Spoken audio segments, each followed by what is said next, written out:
Ravan BJP. और इन तीनों का रिमोट कंट्रोल नरेंद्र मोदी के हाथ में है। వీళ్ళందరి యొక్క ఆలోచనల రిమోట్ కంట్రోల్ నరేంద్ర మోడీ గారి చేతిలో ఉంది। क्यों उनके हाथ में है वो आप जानते हो। ఎందుకు వారి చేతిలో ఉన్నదనే విషయం మీ అందరికీ బాగా తెలుసు।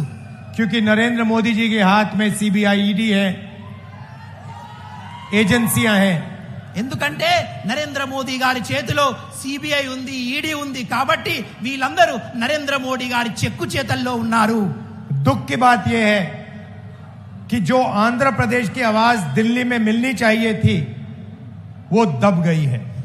దుఃఖించవలసిన విషయం ఏంటంటే ఏదైతే ఆంధ్ర ప్రజల యొక్క ఆలోచనలు ఢిల్లీలో వినపడాలో అవి తొక్కబడ్డాయి, అవి మర్చిపోయబడ్డాయి। आप सोचिए,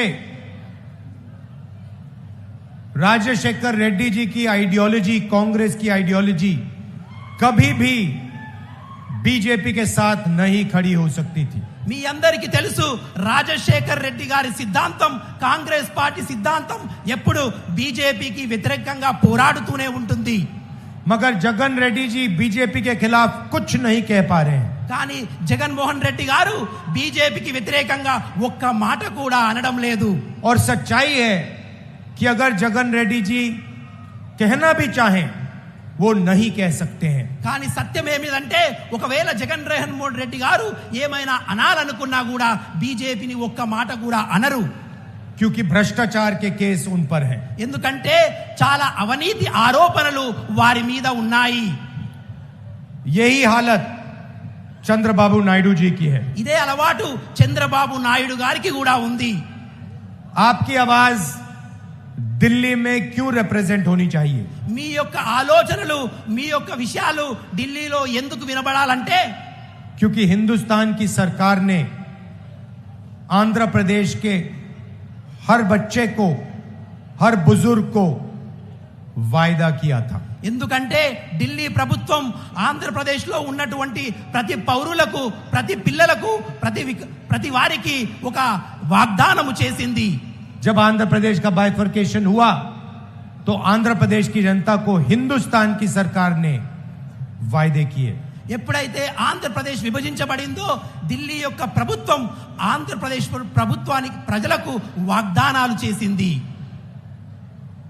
और वो वायदे आज तक नहीं पूरे हुए हैं। ఆ వాగ్దానాలు ఈ రోజు వరకు నెరవేరలేదు। क्या आपको स्पेशल स्टेटस मिला? మీకు ప్రత్యేక హోదా లభించిందా? क्या आपको पोलावरम प्रोजेक्ट मिला? మీకు పోలవరం ప్రాజెక్టు లభించిందా? कडप्पा स्टील प्लांट मिला? కడప స్టీల్ ప్లాంట్ లభించిందా? इसका कारण है कि आपकी जो सरकार है वो बीजेपी के सामने सिर झुका देती है। ఎందుకు దక్కలేదంటే ఏదైతే ఈ రాష్ట్రంలో ప్రభుత్వం ఉందో అది బీజేపీ ముందు తల వంచుకొని నిలబడింది। वो बोल ही नहीं सकते हैं వాళ్ళు చెప్పలేకపోతారు। क्योंकि भ्रष्टाचार के जाल में वो फंसे हुए हैं। ఎందుకంటే అవినీతి కుంపంలో వాళ్ళు మునిగిపోయి ఉన్నారు। अगर हमारी सरकार 2014 में आती, हम ये वायदे 2 दिन के अंदर पूरे करके दिखा देते। గడిచిన ప్రభుత్వంలో ఒకవేళ కాంగ్రెస్ ప్రభుత్వం ఏర్పడి ఉంటే ఇటున్నటువంటి అన్ని యొక్క ఆలోచనలు, మీకు ఇచ్చిన వాగ్దానాలు కాంగ్రెస్ ప్రభుత్వం పూర్తి చేస్తుంది। और मैं आपको कहना चाहता हूं 2024 में हमारी सरकार आ रही है और जैसे ही आएगी